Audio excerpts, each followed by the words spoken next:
Evening, everyone. I'd like to call to order the Code Ordinance Enforcement Board meeting for February the 25th, 2025. At this time, we'd like to ask our clerk to call the roll, please.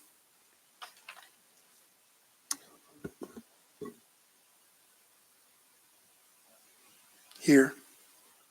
James Bruce, Tyler Young, Tony Meacham, Here. David Howe, Here. Calvin Brooks, Connie McGahee, Here. Mark Graham. Here. Chairman, would you Okay, have a we quorum? have a quorum. At this time, would everyone please stand with me as we say the Pledge of Allegiance?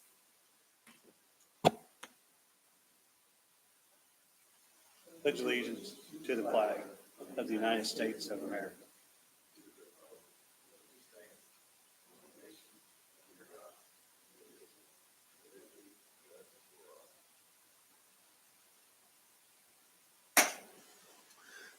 Okay, thank you.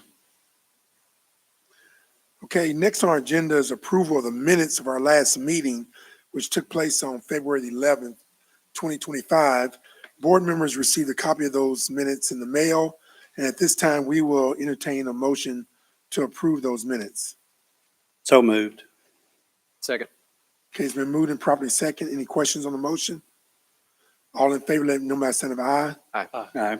Opposed? The ayes have it. Okay, any reports from the staff? Fire department staff? None? Okay. Okay, so we have on our agenda tonight, we have one public hearing. Mr. West is the case officer. It's the code officer. It's case number CEBPM 25-02-003. Johnny Ortelis. Ortelis? Is that how you say it?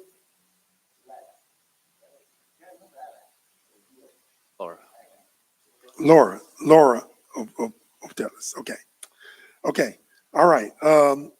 Mr. West, if you come on forward and I'm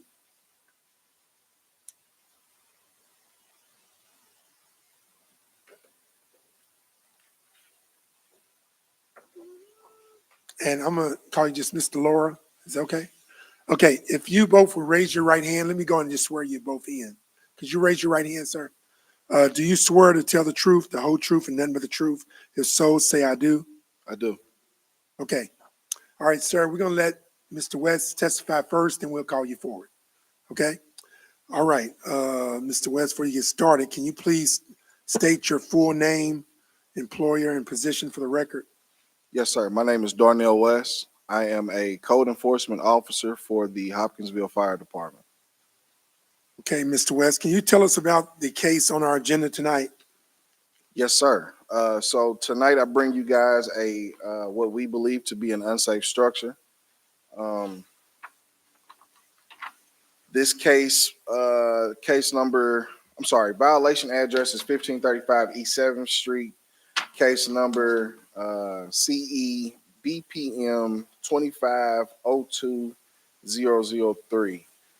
This case was originally a basic property maintenance case, but because those violations had gone neglected or weren't repaired, we definitely felt like this structure fell into an unsafe structure.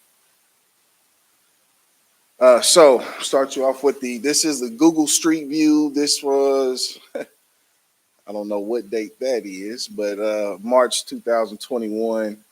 The overhead view, the structure with the golden pin over top of the roof is the property in question or the structure in question.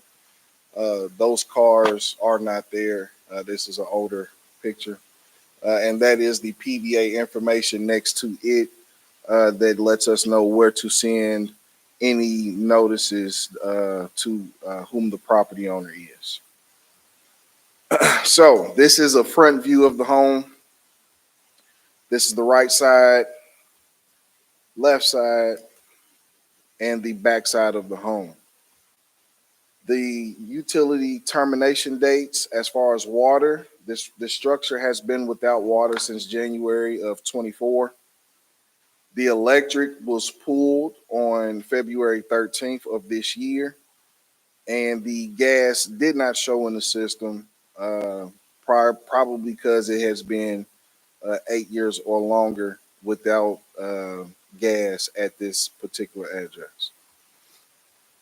The basic property maintenance code, section 108.1.1, and this is the minimum standards checklist.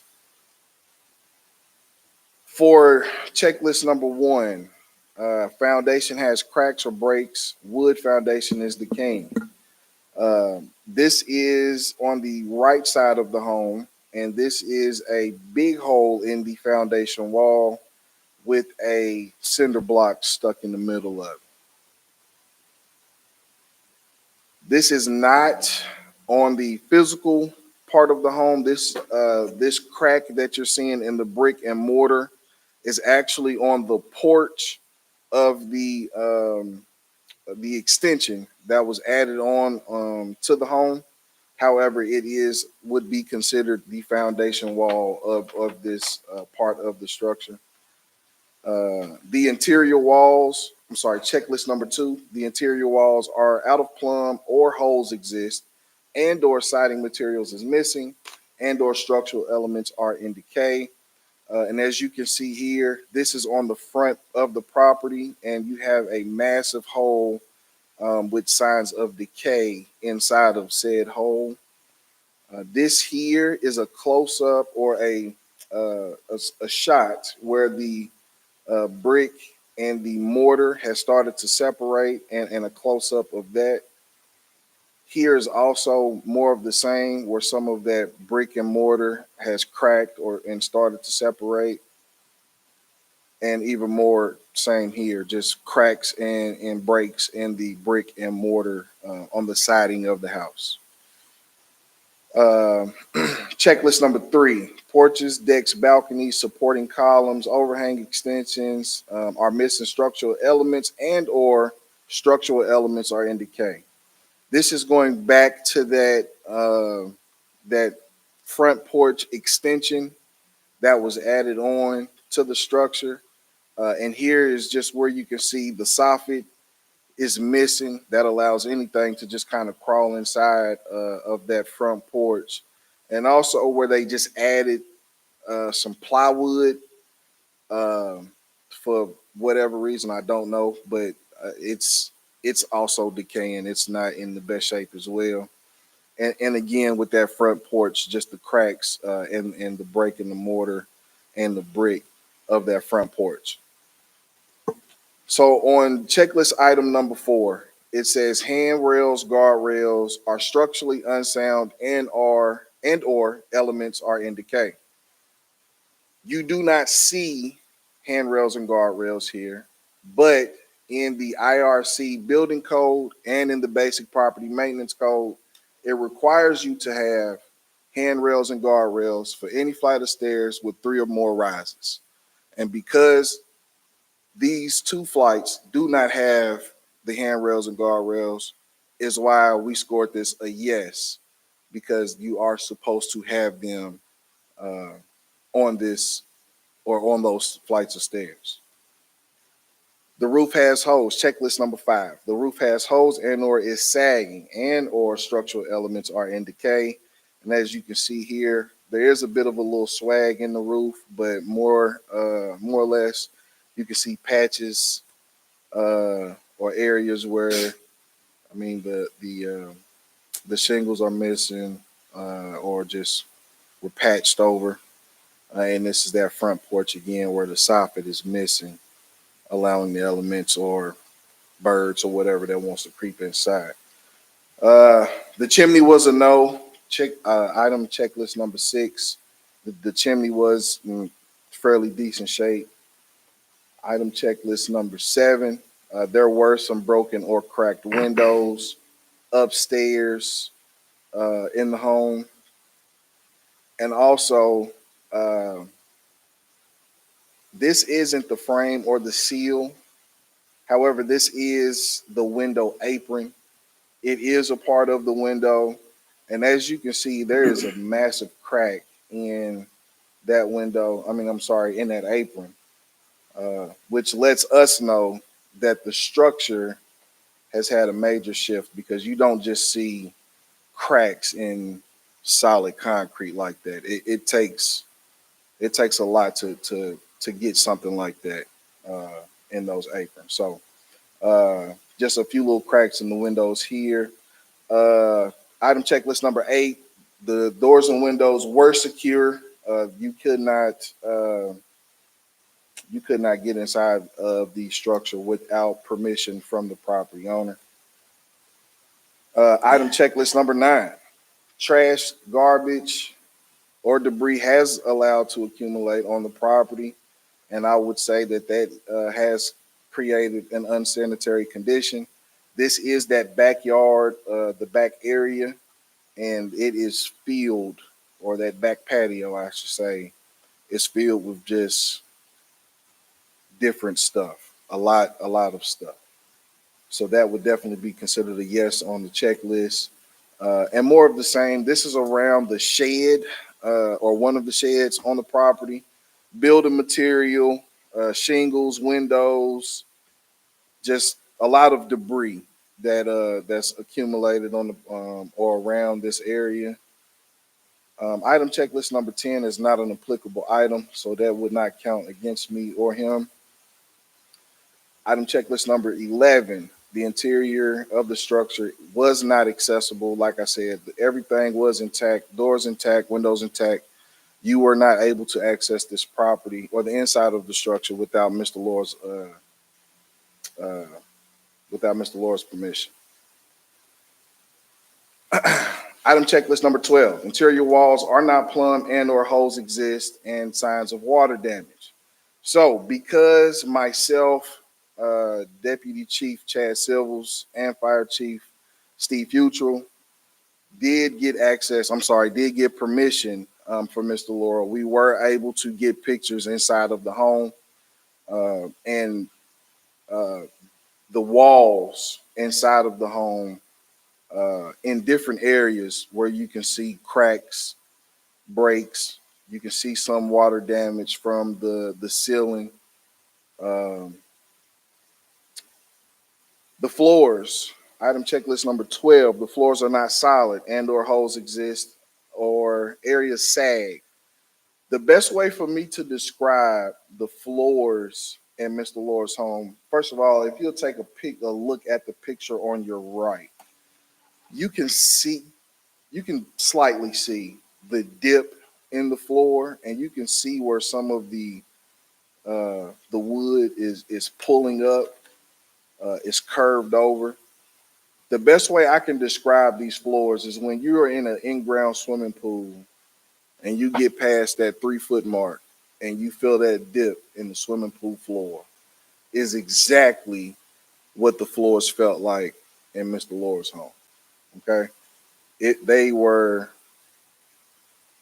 out, not to exaggerate, I would say anywhere between a 3 to maybe a 4-foot drop, where it just sloped really bad. And this was in the very back room. If you're looking at the pictures, if you remember the pictures of the outside of the structure, the picture on the left-hand side, that back left-hand door, this is that first room that you walk into that you're looking at here. This is more of the same. You can't really tell how bad this floor has sloped. But again, if you look at the picture on your right, that circle area where the tub is, that white is where the tub is supposed to be. That's how far down the tub has sloped down along with the floors inside of this particular bathroom. This is a room that was full of clutter, but if you look on the picture to your left, that circle would be your baseboard. That is where the floor is supposed to be. That is not where the floor is. Your picture to the right just kind of shows you where the floor is kind of separating from the wall. I did not count this one against Mr. Laura because we did not see any wires exposed inside the home.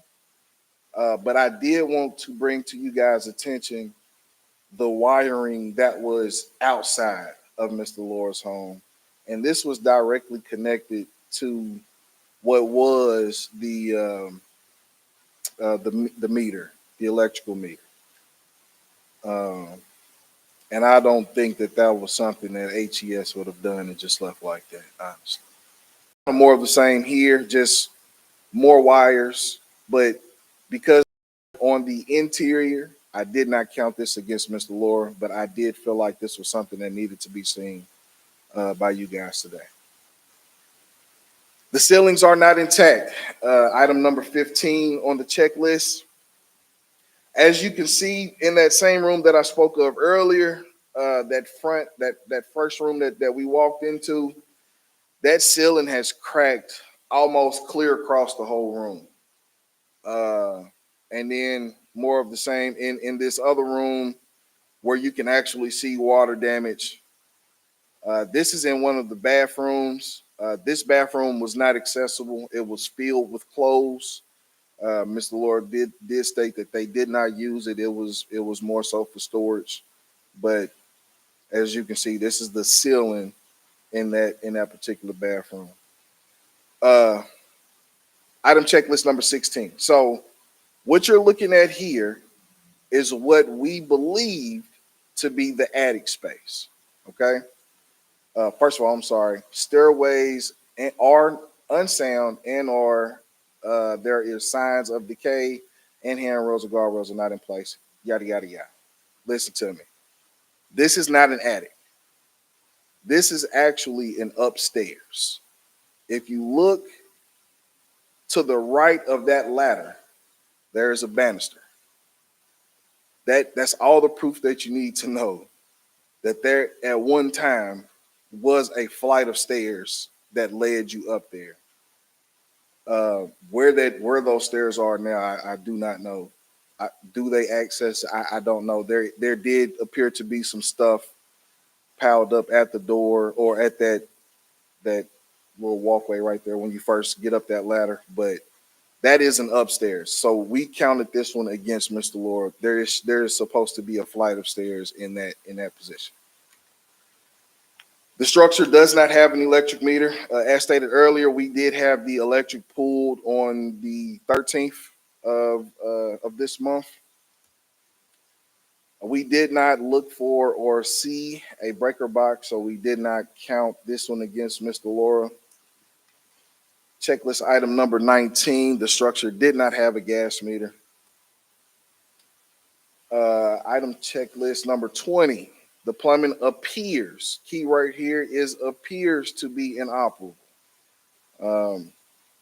Partially because in some areas, the plumbing was not accessible.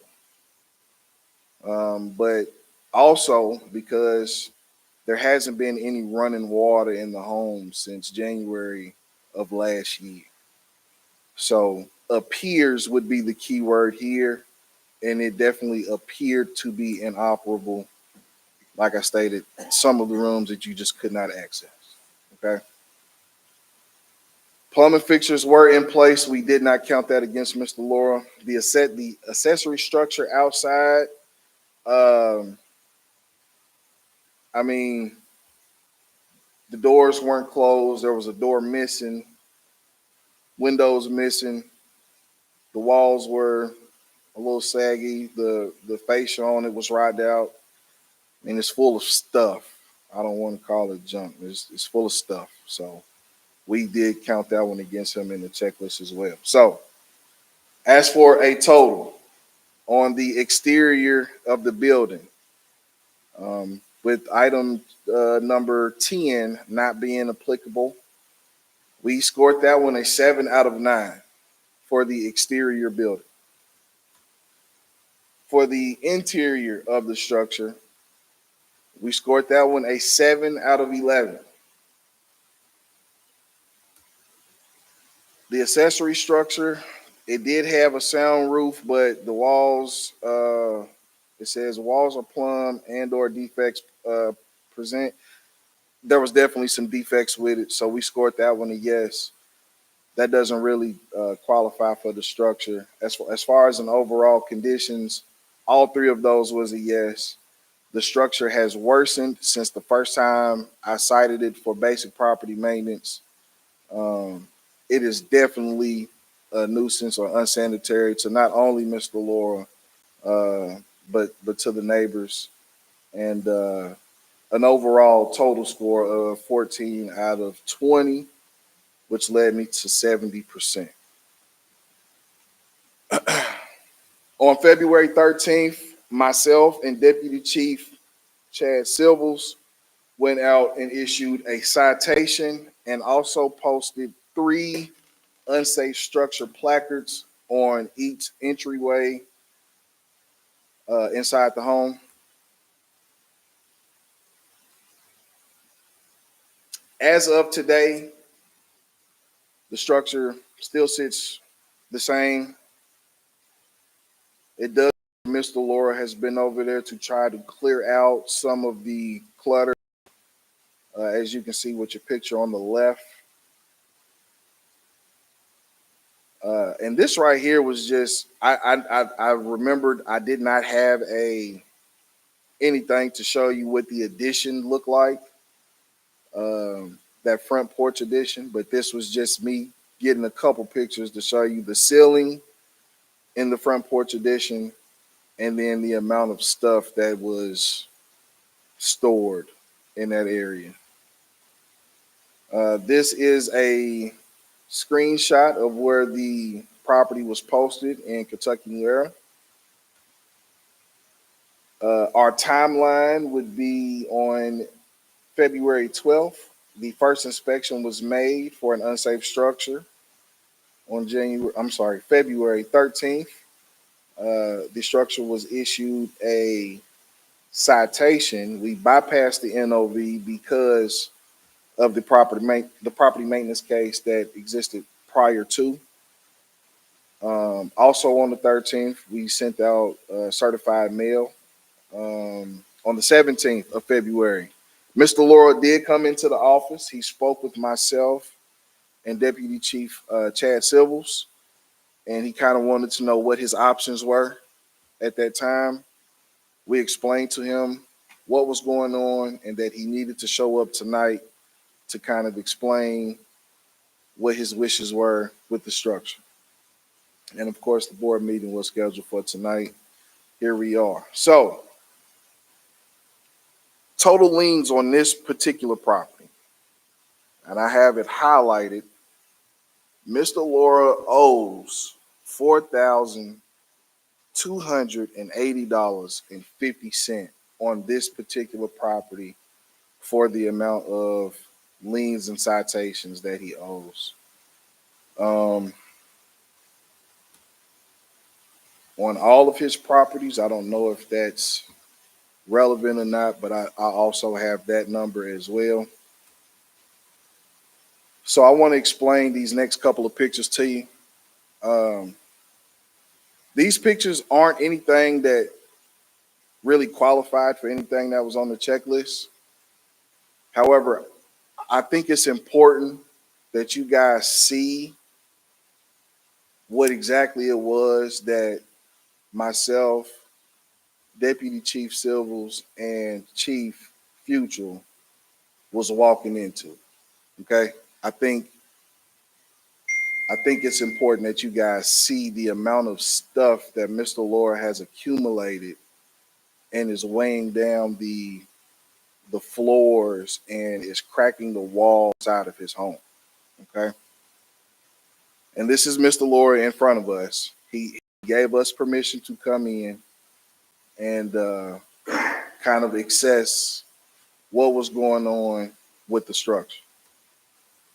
And this is that same room that, let me tell you, Chad and Chief Future did not want to go any further. They got to this room, and once they got to that dip in the floor, they were like, no brainer. we don't need to see no more. But this is the kitchen area. I didn't go any further. That was as far as is in the kitchen I was going to get. This is another room on the left that it's just filled with stuff. It's the dip in these floors. The pictures aren't going to do it justice. It's the dips in these floors are so bad. And this is another room that was just filled with stuff. This picture on the right, to me, is the most concerning. Let me explain why. It's because Mr. Laura is heating this home or this room with this kerosene heater. And God forbid, but in the event something was to happen, I fear that not only Mr. Laura wouldn't be able to make it out, but the fire department and the police department won't be able to make it to him.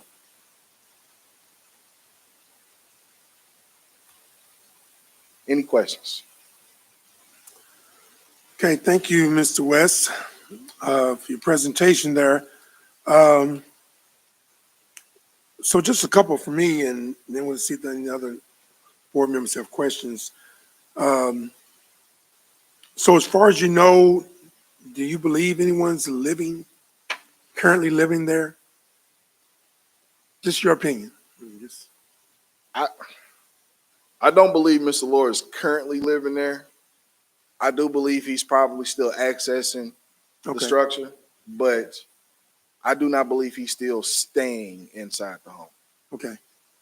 I know you mentioned there's upstairs a two-story house, and so you didn't attempt to go to the Negative, Batman. Okay, all right. And then just one other thing you mentioned. I don't know if this will make a difference in your final analysis, but I know you mentioned something about the IRC requirement for handrails and guardrails.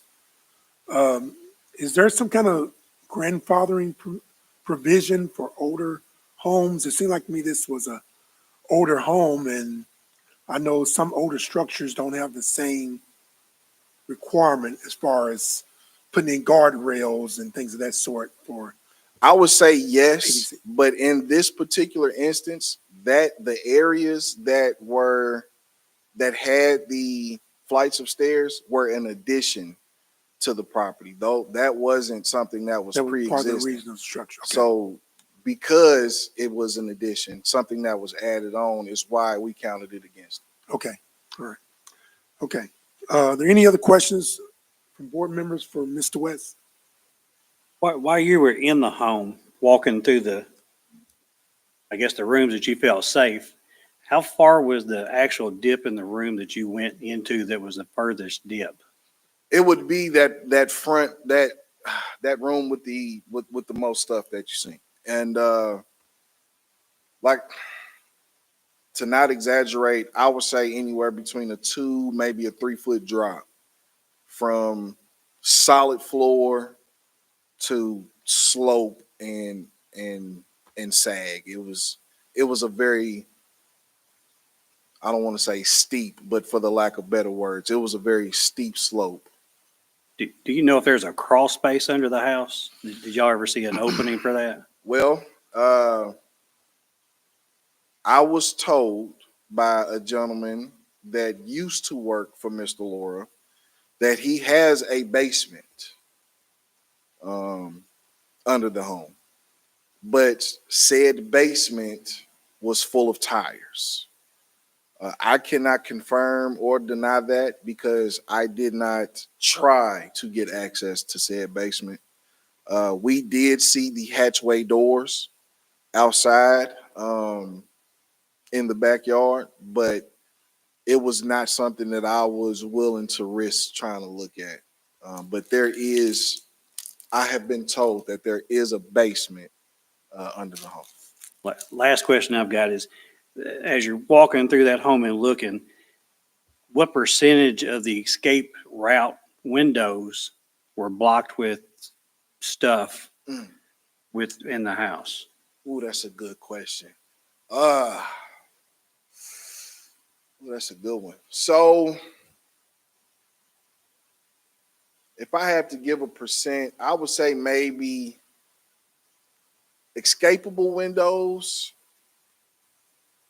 I say anywhere between 75, 80, 85% of the escapable windows just had to be a lot of stuff in the way to where you probably couldn't access them.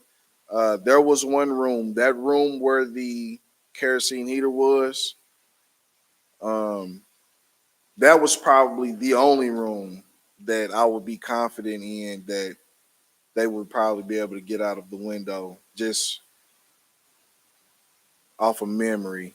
But yeah, I would say anywhere between maybe 75, 80, 85% of the windows where it just had too much stuff in front of it. Mr. West, can you go back to the slide where the kerosene heater was, please? And then back one more.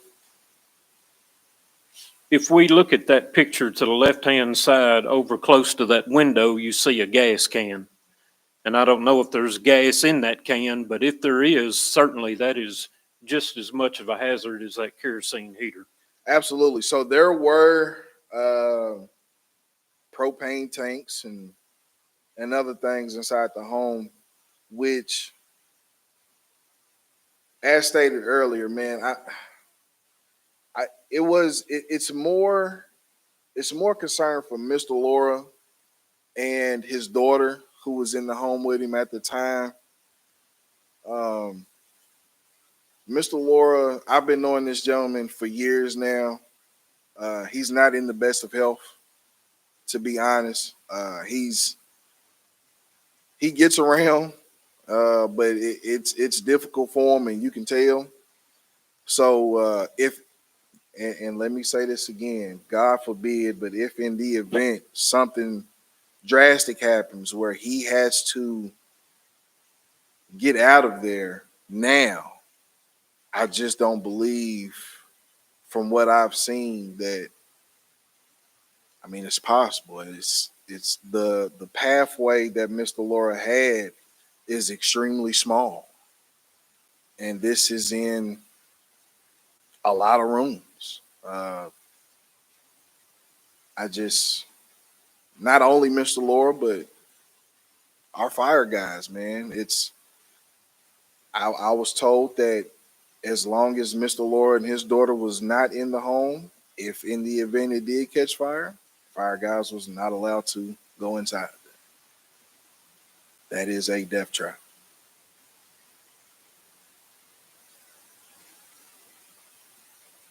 Any other questions for Mr. West? I've got a couple. Yeah.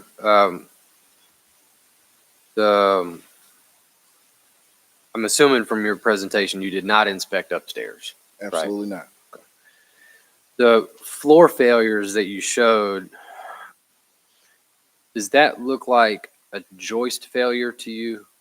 That the joist has failed or has sheared or come disconnected from its seat on the end?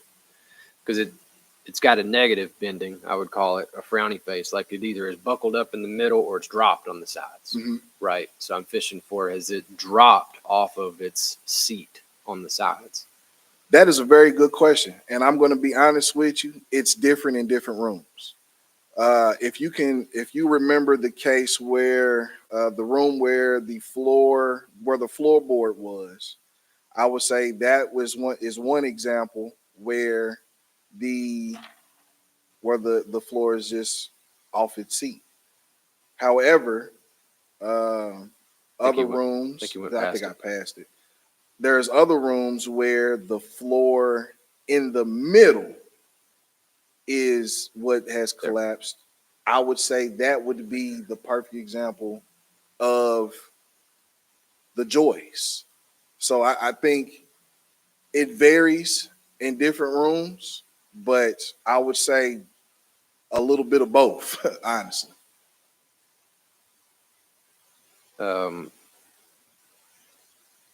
And I want to note from having looked through these pictures with you, I do feel like you have, in your assessment and counting things for or against on the checklist, I do feel like you've been generous.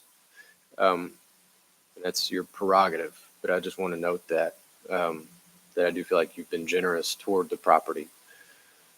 And thank you for your presentation. I think you've done a good job, and this is not a standard presentation. Thank you, sir. Okay, thank you, Mr. West. Just stand by. And Mr. Laura, if you can come forward. Now, if you prefer to sit, I don't know if do we have a hand mic audio capability? Hold on. Yes, we have a hand mic. If you prefer to stay where you are, sir, and speak from there. Now, will you be only one speaking, or will your family, your daughter, you're his daughter? Yes. Okay, can you give us your name, please? Ibsen Lara. Speaking to the mic. Ibsen Lara. Okay, all right. So whichever one of y'all want to speak about this property, Oh, he can start and then I'll go. okay. First of all, I'm going to tell everyone that are present here, everything got a price, and everything we pay it sooner or later. I've been a landlord for more than 27 houses, and none of my tenants disagree with what I had. Because all my time I was given to them, not to my house. Another thing is that since I had a trailer, that there were 30 trailers in my trailer park, I had a lot of things that I had to supply to fix the trailers. And again, I will say to all of you, I never had a fire. All of a sudden, they start burning my houses. And they were people that they didn't live in there. I asked a police and a sheriff, why these guys are loose when I'm telling you and show you that they got their bed and this, they start taking all the wire and this and that, and then they tear it down. And so right now I got only 3 more houses besides my house. And it was the same way. They tried to say that I signed the deed. I never signed it. They were people from the street that they got in my house. Well, I want to tell you what's going on in the city. And as my mama always say, what is right is right. What is wrong is wrong. And then she will always used to cry when they say, what a pity for the ones they embrace the wrong. Oh, okay, Ms. Laura, before you go on, let me just get some clarity on what you just kind of laid out for us. First of all, that you're the landlord of about 27 homes, More than 27 homes, here in okay? this town. And you also have 30 trailers in a trailer park, Yes, and you're responsible of kind of overseeing those properties, correct? yes. Okay, and is this particular property, is this one of your rental properties, or is it one that you've occupied? Always me, because Always you? yeah, because when I bought it, they make me take the meter out. There were 2 apartments, one in the front and one in the back. Okay, And the building, I maintain very well because the floors are hardwood floors. And what happened is that it's very strong floor. It doesn't bend it easy. Say that again. You know the floors are hardwood floor, Yes, hardwood floors. and it cannot break it. That's why he said none of those houses, rooms in the house are down to the basement or where's the crawling space. Crawl space. No, Okay. I didn't reach yet because I didn't have time. On top of that, they give me 5 vaccinations, and the last 2 vaccinations, they make me very bad, my legs with the wounds I have. Okay. But I went to for a couple months to Bolivia, and they gave me different medication than here. Okay. And Okay. now I'm okay. Okay. I'm glad to hear that, sir. So tell us more about this property now. So no one's living there now? Or are you, Actually, I am in there. you are in there now? Yes. And from what Mr. West tells us, that home has not had water for over a year, since January of 2024. Maybe close to a year because they tried to show me the water department that one of my tenants, he used the water and they can't contact him. So I gotta pay the bill. And I say, it's not right because I didn't use it. You know, police can tell you where that guy is. Okay, sir. And now the house has no electricity? They went and took that my meter maybe They took the meter, a couple of weeks ago. okay, a couple weeks ago. Okay.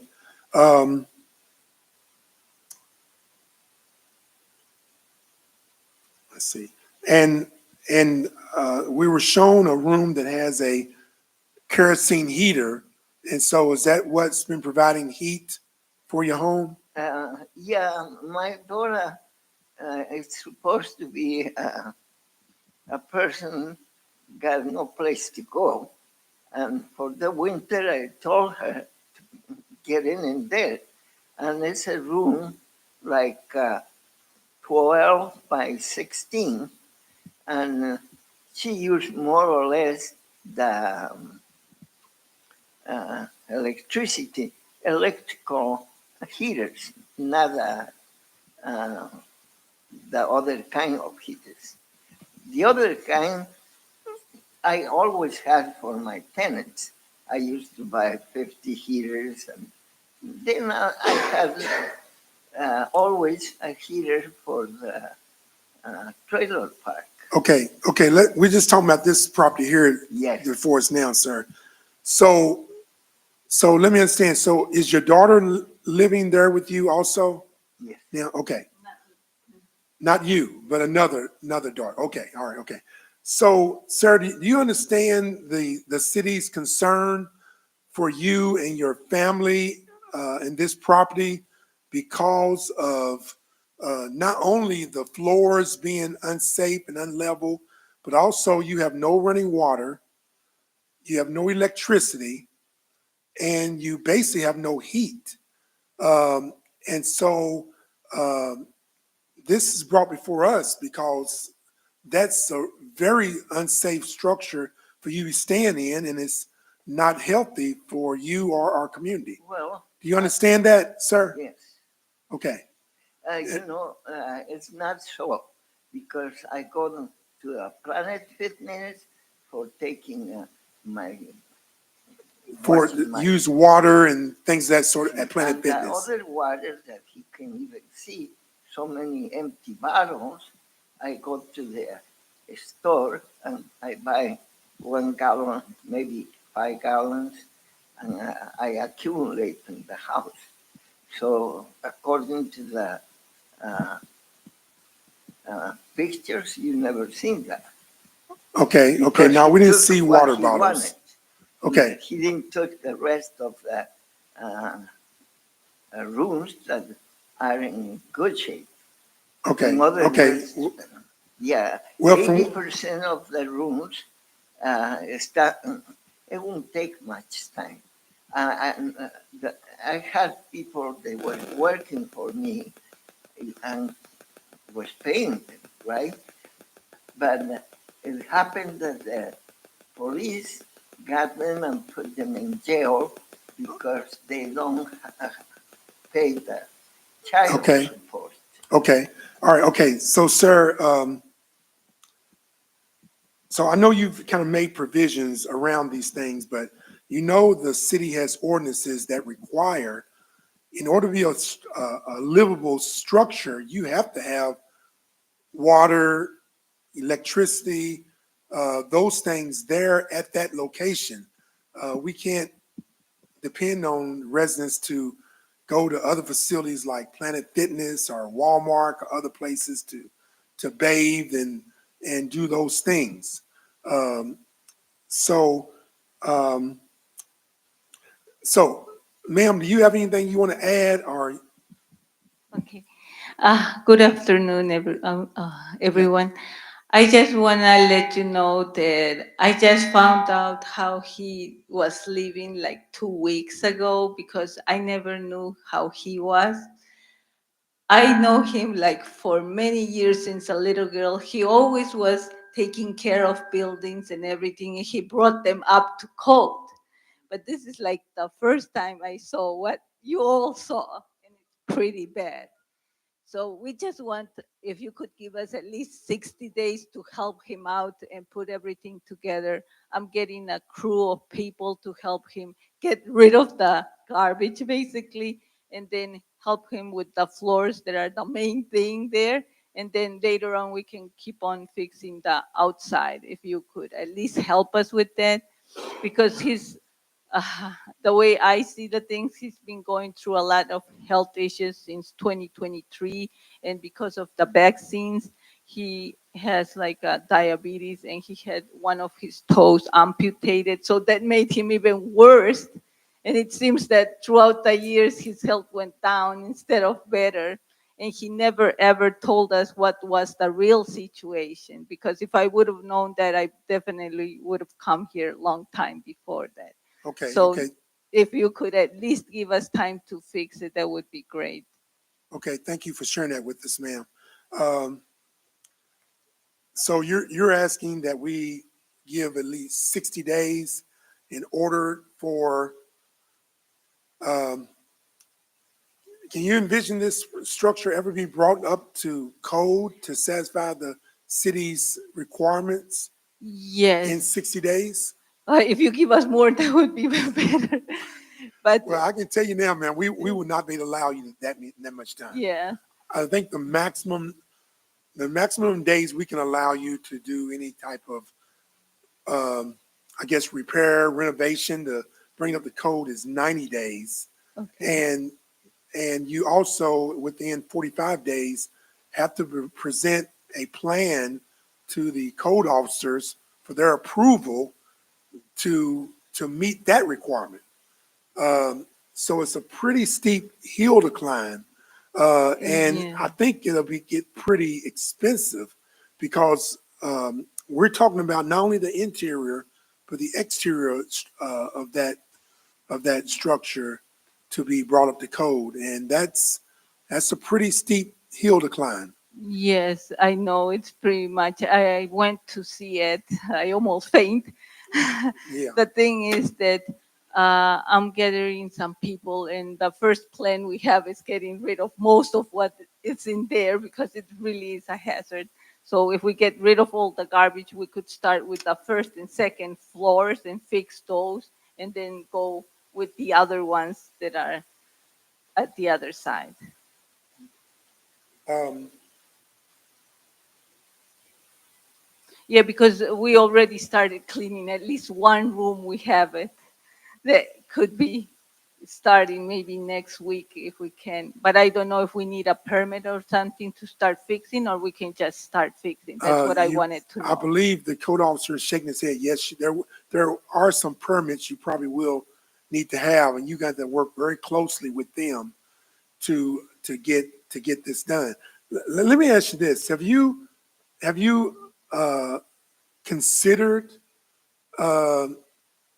another location that your father could move to, or some other place that may be more conducive? And Yes, I know you want to hold on to this property, but I guess the reason I'm asking this, that you at least consider that, Mhm. because if you can't get this done in a timely manner, the city is going to have the authority to take action on their own to uh, to take this property down. So that's something you got to at least contemplate. Have you yes, done we're that? trying to see where could he go, because I think it's good that he would find another place too. But right now, yeah, he says in 2 weeks he probably could He find probably another could find another place. place Yes, if he because- had to. yes. Okay, okay. So I'm gonna give the rest of the board members, any chance to ask both of you questions. If board members, y'all have any questions for Mr. Laura or his daughter before we'll close the case for discussion, deliberation? Mr. Laura, have you had any chance to have any contractors come to your home and look at your floors, the foundation? I did, I give it to yes, I had two contractors. Even right now, I brought another one from Tennessee to start doing work, and he can tell you how much houses here and buildings he finished with the new construction. Can can you let me uh, say the truth? Uh, Before, all my money it went to places that they tear it down, and the empty lots they don't give me money. And now she's giving me to pay these guys. And the other guy that the other went to, they went to jail. They will come back and they sign a contract with me to show the inspector West. He got it. Okay. Did that kind of answer your question, or you want to follow up? All right. Did he give you a price to get it back up to code? No, the price is that they will work one guy 6 days, and I gotta pay him every week $100 for 6 days work. Okay, but you did not get a quote on what it would take to repair the floors to bring them up to code. That's why in same like the case that I can prove it that he's in jail, it could happen, and he being my ex-tenant, and he wants $10 an hour, $60 every week. Okay, okay. I think we kind of got an answer. Okay. Any other questions for Mr. Laura? Can I say something? Yes, yes, ma'am. Yeah, but I was doing my own investigation, and yes, it could take like $5,000 to get part of the floors fixed.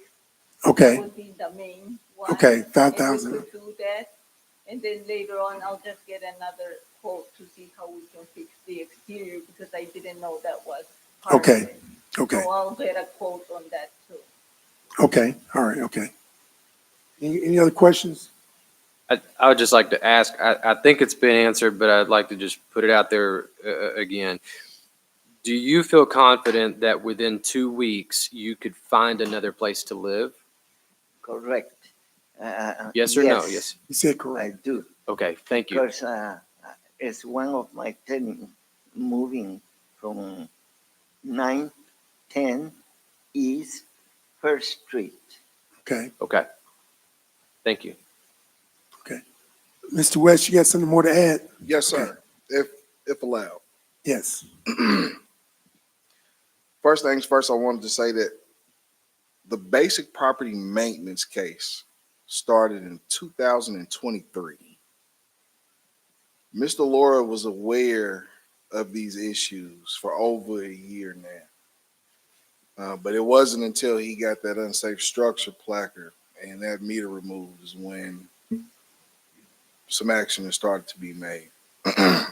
Let me add, because one of the questions came up that repairs, I believe they're beyond, but that wouldn't be through us. You would have to go through CDS, Community and Development Services, with plans, from stamp drawings from an engineer, and things of that nature, and pull a permit with a work write-up. And I just think we're beyond that. Lastly, I wanted to say that this was a emergency board meeting for a reason.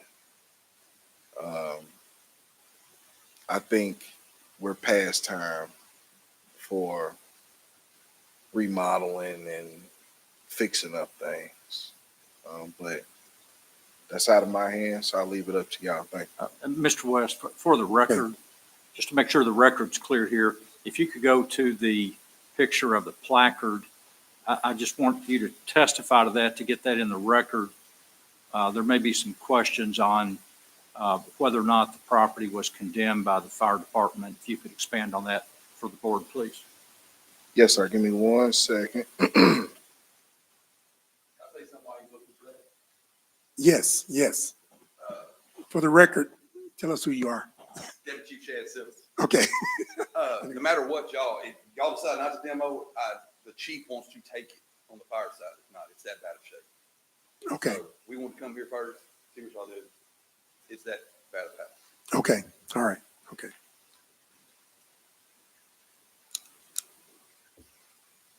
All right. Now, what was it for the record again? You had Tell us something about else? this unsafe structure placard and what does that mean that you posted on all the entry doors? I think is that the question? Yes. Just for the record, so we understand what that. Yes, sir. So, as stated earlier, myself, Deputy Chief Chad Silvers, and the Fire Chief Steve Futrell, all three of us walked inside of this home and did our inspection. And what we concluded was that this structure, in its current condition, with the way the floors were sloped and caving in, with the way the walls have started to crack, just the condition that it's in its entirety, we felt like this structure was unsafe for human occupancy. And that is why the unsafe structure placards were posted along with a basic property maintenance unsafe structure citation was posted on February 13th, for the record. Okay. Okay. Thank you, sir. Because you know what? I'm glad you brought that up because I didn't study that. I think you may have just flipped through it quicker, but after reading it, I see it's saying that it's declared unsafe for human occupancy or use. According to this state law, it's unlawful for any person to enter this structure as of the 13th of February 2025. Any unauthorized person removing this sign will be prosecuted. So this is a pretty serious thing that y'all tagged this property with, and testimony of the fire chief that if this board fails to take action, the fire department may take action to condemn, Absolutely. which will be another step. Okay. Any other questions for Mr. West or Mr. Laura? Or, okay, Ms. Laura, we give you an opportunity to make one more statement, but we're going to be ready to close this case and Yes. deliberate shortly. As at the beginning, I start, well, my mama used to say to his pupil, because she was a teacher, and what is right is right, what is wrong is wrong. And what a pity for the ones they embrace the wrong. He condemned and tear it down in less than 24 hours. One of my buildings on 309 East 17th Street. Okay, but sir, And so many other ones. we're only talking about this structure. That's the only thing Yeah. before us right The now. structure is not bad because they got 4 or 5 layers of brick. And even the tornado we have. And Okay. damaged some of But my Mr. roof. Laura, we're only discussing this one property Yes. at this hearing right now. Yes. There may be a case of discussion of those other properties, but that's not before us today, okay? In my So do you- property, when a tornado comes, many structures, they went to the ground. Okay. And mine, Do you have anything more to add about this particular structure that you Yes. like to add? right. And I fixed the roof, and that's why he fixed. See that, some of the tree make holes on the roof. But the roof is more or less new. It's not that it could happen. Okay. because- To have Okay. a big tree that Let- fell there and broke. Ma'am, can you use the microphone and then we'll, Well, he used to have a big tree, huge one that fell when there was the tornado. I think that's what broke the window and part Okay. of the roof. So that's what he was trying that's what- to say, yes, basically. yes, okay. Okay, yeah, I understand. So now I was wondering, could you like at least help us restore the electricity so we could fix it faster? Because we would need to plug things and Ma'am, fix no, others. we can't do that. Okay. I believe there are electrical assistance programs here in the city, but do you understand what was just reported to us about the placard on the structure? Yes. The structure is no longer allowed for occupancy by no one, or if you do, you're literally breaking the law. Yeah, and you because can't I'm be not there. Right now. prosecuted. So I think we're beyond the point of repair is what the code officer has told us, and that's basically what the fire chief has told us also. I think the next step is to find another place for your father to stay. Yes, Uh, that I- would be a good idea to move him out, but I said, could you please give us the extension so we could at least fix those violations so he can come back later when it's done and fixed? I believe time will be allowed if you have personal property in there that you might need to remove to go to another place. I'm sure an allowance will be allowed to move out personal property. But as far as repairs, I don't believe we have the ability to do that. Mr. Howell, you have I something? was just gonna say it's not possible. It's We're not just possible to. cut to the chase. You're not gonna repair that house in 90 days. It takes a total tear down. You'd have to remove every piece of structure in there and rebuild that house, and it's just not possible. It's, Deputy Chief Civils, as far as that placard on the house goes, no one's allowed in there. Is there an exception for them to get a day or two to get personal belongings out as long as they're supervised or something? But that'll have to be coordinated through the fire department and only the fire department and no one else. Yeah. Stand there, Mr. Laura. Yeah. Okay. I was thinking if you can give me an order to board it up my building, because what he said it's unsafe. To board it no, up, boarding up will not be enough, sir. The building has to come down.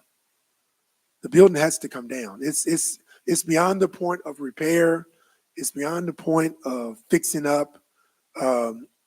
That's where we are now. But as the fire chief just spoke, you will be allowed time and opportunity to remove any personal belongings out there that you want to remove.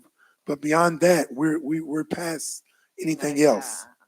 Have somebody to tear it down for me, and I can show you that I'm going to save money on the price. Now, as far as if you have someone else to take the building down, Yeah. and that's approval by the fire department, the code officers, I don't see no problem of you taking on that expense, because you're right. If not, the city's gonna put a lien on your other property for the cost. So yeah. So once we're done here and we make a decision, talk to Mr. West, talk to the fire chief, or any of that personnel, and I think they can work on you if you have another contractor to actually do the demolition work. Okay. All right. All right. Okay. We're going to close the hearing on this case, so the board can deliberate in open session. We first need to determine whether or not a violation of the local ordinance has been met. So at this time, the floor is open for discussion or to entertain a motion. I'll make a motion that the structure meets the definition of an unsafe structure. I'll second that motion. Okay, it's been moved and properly second. Any questions on the motion? All in favor, let me know by saying aye. Aye. Opposed? Ayes have it. Next, we need to determine the penalty for this violation.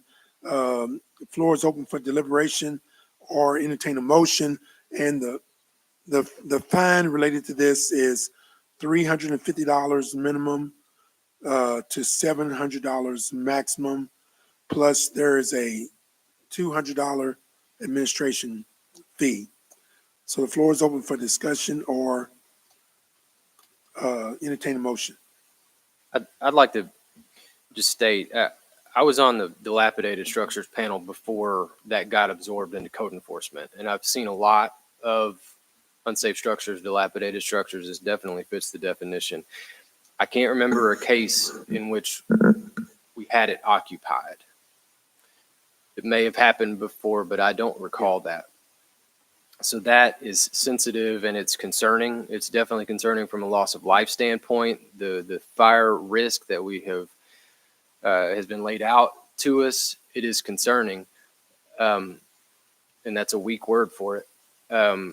I have a lot of respect for Darnell and how he presented this. You could tell that this is not an easy, it's not an easy thing because Mr. Laura, you live there. He stated that within 2 weeks he could find another place to live. It is placarded already that it is unsafe and not occupiable. That's posted. This hearing, I think, upholds that for the fire department and for the city.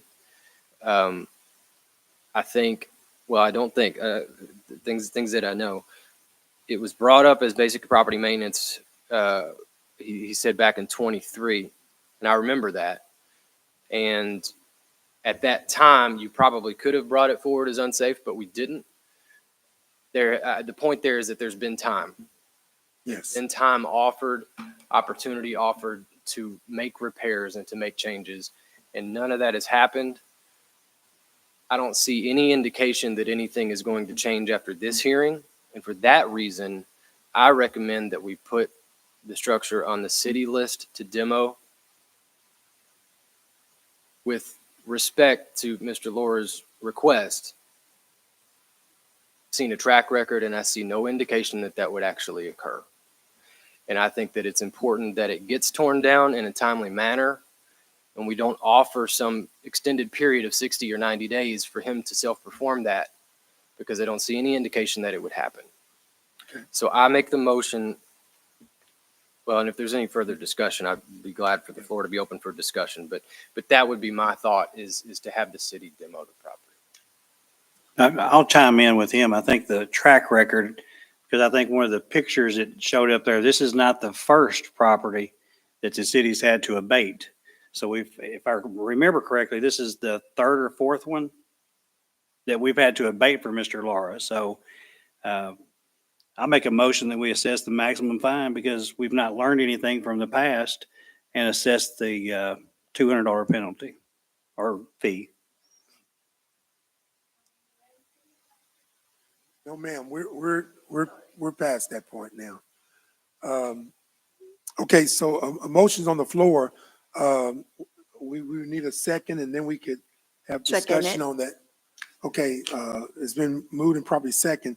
Now, you didn't mention in your motion anything about demolition that Mr. Howe was, I'm sorry, I'll amend my motion. I think we should assess the maximum fine, the $200 administrative fee, plus and immediately get the property abated by the city. by the city of Hopkinsville and give him, Mr. Laura, Time to, how long are you saying it's going to take you to get your immediate personal effects? Not clean the house out.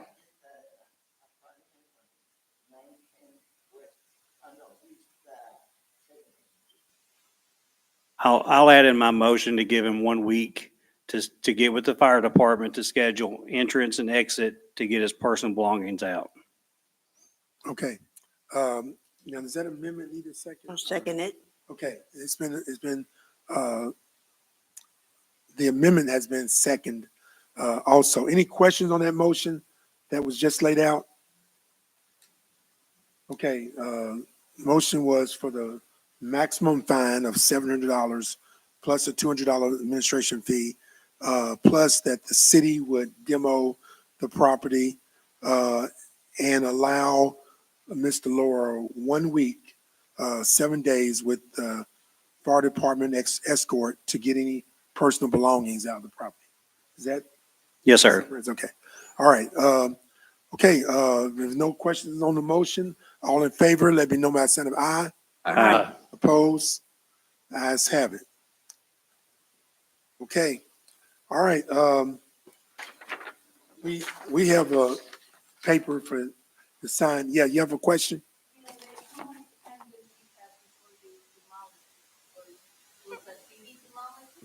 We don't know that, I don't. We don't know how much time that'll take, but they're going to allow your father time to get any personal property out of the building. So I wouldn't delay in doing that, of getting with the fire department, get with the code officer, and getting out any personal property that you feel.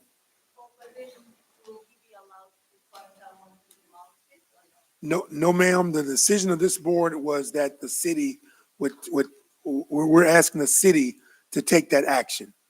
Now, I guess if Mr. Laura beats the city to the punch, I don't think they'll fight you over it. If he was to get another contractor to start turning down before the city gets to it, but we've authorized the city to abate the property. Ma'am, we don't, as this board, we don't know. If you talk to, yeah. So yeah, that means really quick. So they're gonna give you a week to get your stuff out, and then they're gonna take action pretty quickly. Okay. Mr. Sills, who does he need to get with as far as scheduling? Okay, Mr. Laura, you got Darnell's number, correct? Okay, so you know how to get in touch with him to do that. Okay. All right. We're going to, as far as our agenda, that's the only case on our agenda, and make sure we're not missing anything. Unfinished business other than hearings, there's none. New business other than hearings, there's none. Any announcement from board members or fire department staff? There's none. Okay, so we'll stand adjourned. Okay, ma'am, we have a paper, I believe, for you to sign before you leave. Okay.